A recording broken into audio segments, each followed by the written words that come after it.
Good afternoon. Today you will learn about why the West is in no hurry to support Ukraine, as well as discuss the results of today's negotiations in Davos, Biden's message to Zelensky, the situation on the Ukrainian front, and other no less interesting events that took place on January 16. Let's start with the situation on the Ukrainian front. The most dynamic situation is in the Mariinka direction and to the south, in the area of Novomikhailovka. This village is going to be captured by the Russians and can be considered the nearest Russian target in Donbass. Novomikhailovka is a bulge in the front lines southwest of Donetsk, which the Russians have been intensively storming since the end of last year. The Institute for the Study of War says Russian forces have advanced west of Mariinka to the eastern outskirts of Georgievka. Russian publics claim that near Bakhmut their troops have expanded their zone of control in the forest belt northwest of Bogdanivka. They also advanced further south, near Kleshchievka. Ukraine has not confirmed this. At night, 8 drones were intercepted over the Voronezh region and 4 over the Belgorod region, the Russian Defense Ministry said. Voronezh's publics overnight reported explosions and a hit on an apartment building where an apartment fire started. Glass in 30 apartments was damaged. A girl was injured. Zelensky and Yermak in Davos met with the Americans. First, the head of the OP held a personal meeting with Biden's National Security Advisor Sullivan. They discussed the situation on the front, defense needs of Ukraine, work on the Ukrainian peace formula. Then the President and Yermak met with U.S. Secretary of State Blinken. Blinken promised that Washington will continue to support Kyiv. After that, Zelensky spoke at the forum and accused the West of playing into Russia's hands by its desire not to escalate the situation. At the same time, the President believes that the EU and the USA will approve the allocation of funds to Ukraine in the coming weeks. However, this issue is far from being resolved.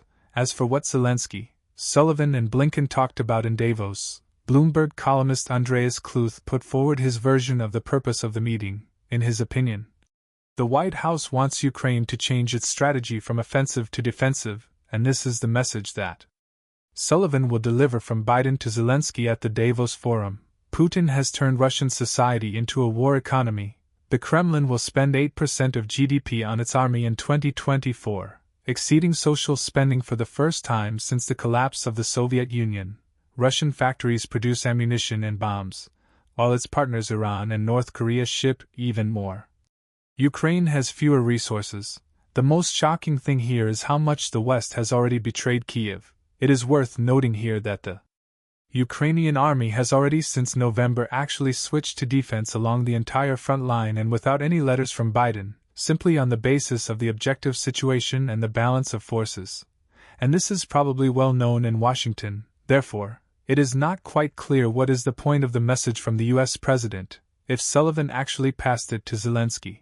Zelensky once again spoke out against the conclusion of a truce and the freezing of the war. After 2014, there were attempts to freeze the war in Donbass. There were very, very influential guarantors, like the German Chancellor and the French President, but Putin is a predator who is not satisfied with frozen food. And Putin today called the Ukrainian authorities morons and said that if they hadn't abandoned the peace deals agreed to in Istanbul in March 2022, the war would have ended long ago.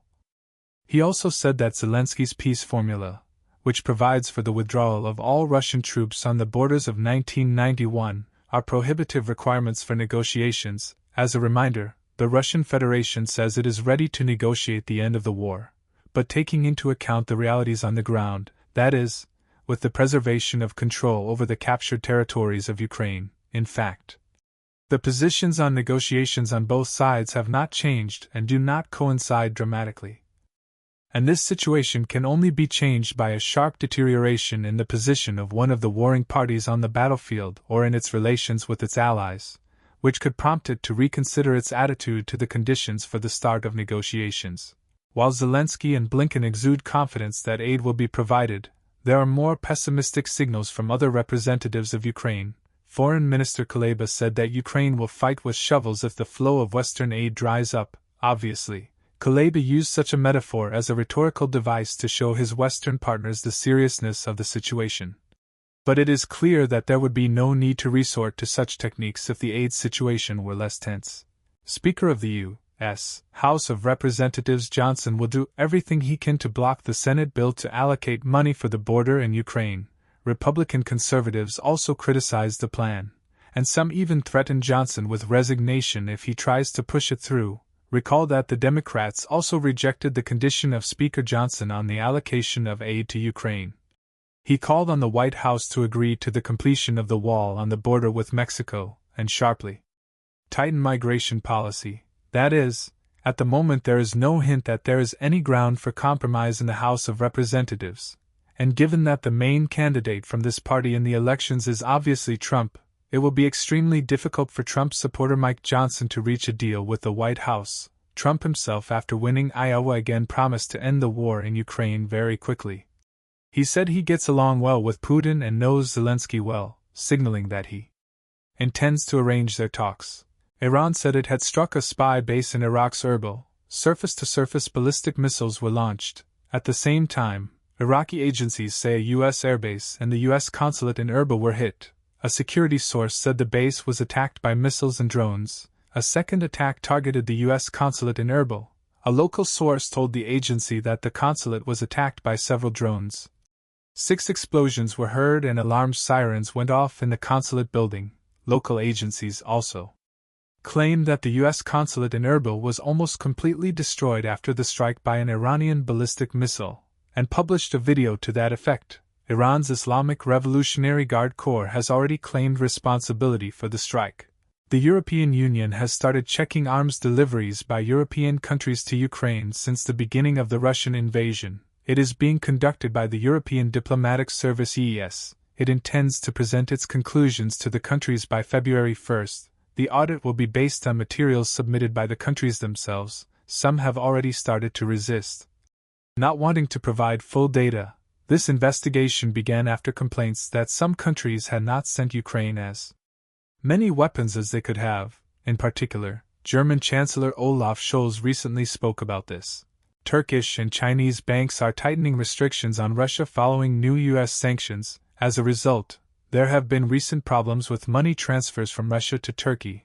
The new OFAC ruling of December 22 prohibits banks from intermediating with Russia in virtually all areas except food and medicine.